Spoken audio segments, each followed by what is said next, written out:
When I was younger, I really hated doing homework, and my teachers were convinced that I was wasting my potential because I would basically only do the tests and I would pass the course without doing any homework. Um, their argument to me was basically that if I didn't get good grades, I wouldn't get into a good college. And if I didn't get into a good college, I wouldn't get a good job. And if I didn't get a good job, then I wouldn't have a good life. I told them I didn't plan on going to college, so I didn't care about my grades. And that stymied them. They didn't understand why I didn't want to go to college.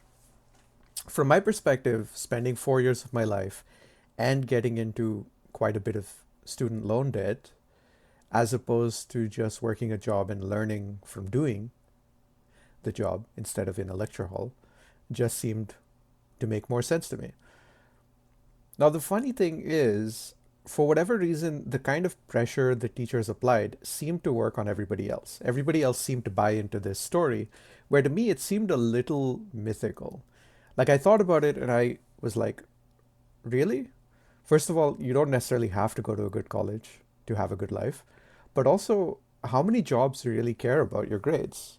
You know, it was interesting because at my first job interview, I remember being asked why didn't I go to college or university, and I just said I figured I could learn more on the job, and I didn't think that I also knew that I didn't enjoy high school, and people have told me college is different, but in many ways academia is not going to be that different.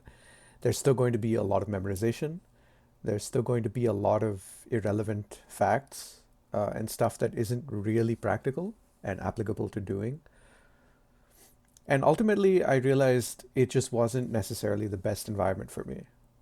Now, this won't be true for everyone. I've had friends who really enjoyed high school, they really enjoyed university. So for them, it makes perfect sense, no problem. And of course, it also makes sense if you want to be a doctor or an engineer or something really technical like that. But for most jobs, you can really just be trained on the job and you can learn by doing the job. And you'll probably be better doing the job for 4 years than someone who graduates from university and tries to compete with you. Or if you're 6 years into the job, you'll be better than a 4 year graduate who's been 2 years into the job. So ultimately, it just didn't make sense to me. But I realized a lot of high school was about teachers perpetuating myths that they themselves had bought into. For example, our personal finance teacher was actually still paying off his student debt, and he encouraged us to take on student debt.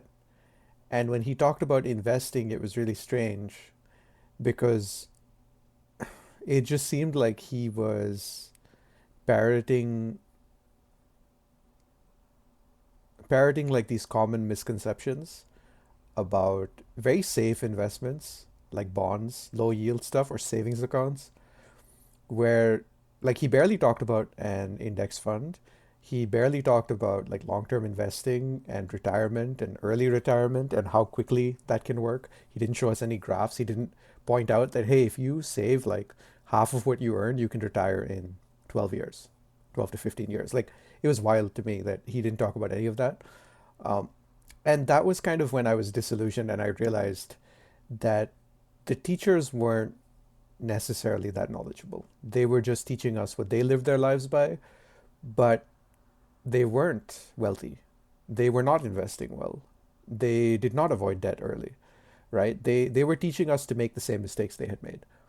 And ultimately, I think that's the lesson I came away with from school is that when you're being taught by someone, just be aware that they're teaching you their successes, but they're also teaching you their mistakes. And if they haven't learned from their mistakes, then they won't know that they're teaching you their mistakes. So they can't tell you.